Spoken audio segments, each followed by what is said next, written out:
Hello, I am the Ranting Nusher, and now the director Andrew Muschietti's version of Stephen King's It, a story about a shape-shifting clown who terrorizes children by morphing into what they are most afraid of, is killing it at the box office.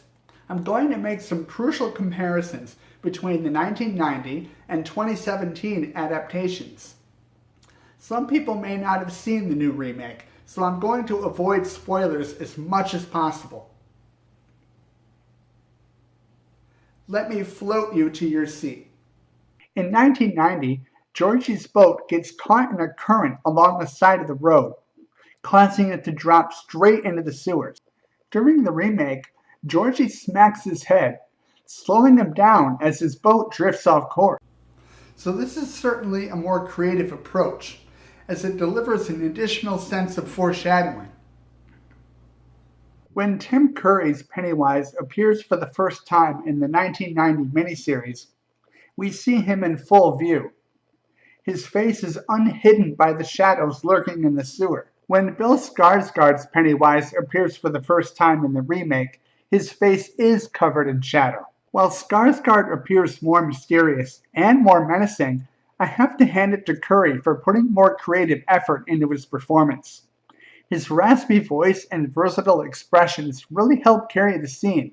There is a missed opportunity in the current version regarding the clown's eyes. Skarsgård's eyes do not fulfill nearly the same purpose as Curry's. The deadlights are a hypnotic supernatural power, one of the more terrifying aspects of the original Pennywise. I'll admit that seeing the clown's eyes glow in the 2017 adaptation without reflecting in the water is especially frightening. But it is disappointing that we don't get to see Skarsgård utilize the deadlights to their full extent. Bill Skarsgård's Pennywise has other abilities that compensate for his neglected deadlights. Those abilities include, but are not limited to, taking on other forms. He assumes a headless child, a leper, etc. Its teeth are bigger, sharper, and there are more of them. Many of these effects are shown with the use of CGI. Sometimes the CGI is subtle and blends in with the scenery. Other times it's exaggerated and really obvious. Tim Curry doesn't require CGI to make him scary. All he needs are practical effects, makeup, and his own extraordinary acting abilities.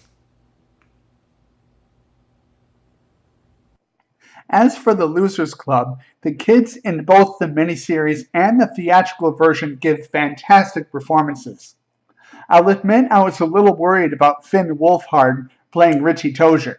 I thought we might see too much of Mike from Stranger Things and not enough of Richie, but Wolfhard totally pulls it off.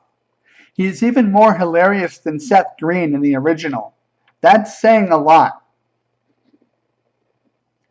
Jaden LeBeer as Bill Denbrough is also great. His stutter is not quite as frequent as Jonathan Brandis, but it is still convincing. The compassion that both actors express for Georgie is genuine, although I sense that LeBeer's is a bit more profound. I sense the camaraderie between the kids in both versions. In the remake, the Losers Club is already established. The connections they have to one another are strong and genuine. However, there is something special about the group coming together for the first time in the original. Some of the moments they spend together are, in a way, more intimate, more personal. The nature of the group is more clearly defined, and that helps to make moments like these even more endearing. The Henry Bowers of 2017 would undoubtedly give the Henry Bowers of 1990 a run for his money and his life. One of the things I like about the original is that the majority of the scenes all seem to be the right length. They are not too long or too short, and they really allow you to absorb the effect or the emotion. The miniseries also has a nice flow to it. The scenes lead into one another in a way that is fluid and natural. I never have to worry about how the characters make it from point A to point B. I have some minor issues with the 2017 film due to pacing and editing. Many scenes in the first and second act feel rushed. The film also leaps from location to location with some awkward transitions. However, just despite this, the film does an excellent job at sticking to linear storytelling from the perspective of the adolescents only, as opposed to the miniseries that goes back and forth between the adults and the kids. The flashbacks become tired, repetitive, and predictable. As for what I think about the 2017 film being set in the 80s rather than in the 50s, I'm fine with it either way. No matter what time frame is used, if they maintain the spirit of the story, that's what matters most. So despite a few flaws, is the new It worth seeing? Yes. The acting on behalf of the kids is spectacular. The characterization and the plot mirror the source material almost to the letter, and the film does deliver some genuinely frightening scenes. Is the miniseries worth rewatching? Absolutely. It may be dated, but it is still a classic, and who could argue with Tim Curry's performance?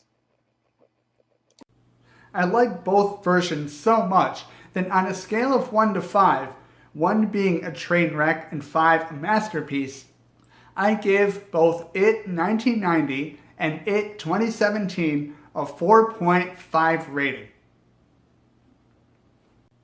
How would you compare the two adaptations? Which one do you like better? Let me know in the comments down below, and thank you for watching. Thank you for watching the video. I really appreciate it. I am the Ranting Usher, and if you enjoyed this, please hit the like button. You're also welcome to share or consider subscribing to my channel if you haven't already to make sure you stay up to date on all my future videos, and I'll see you next time.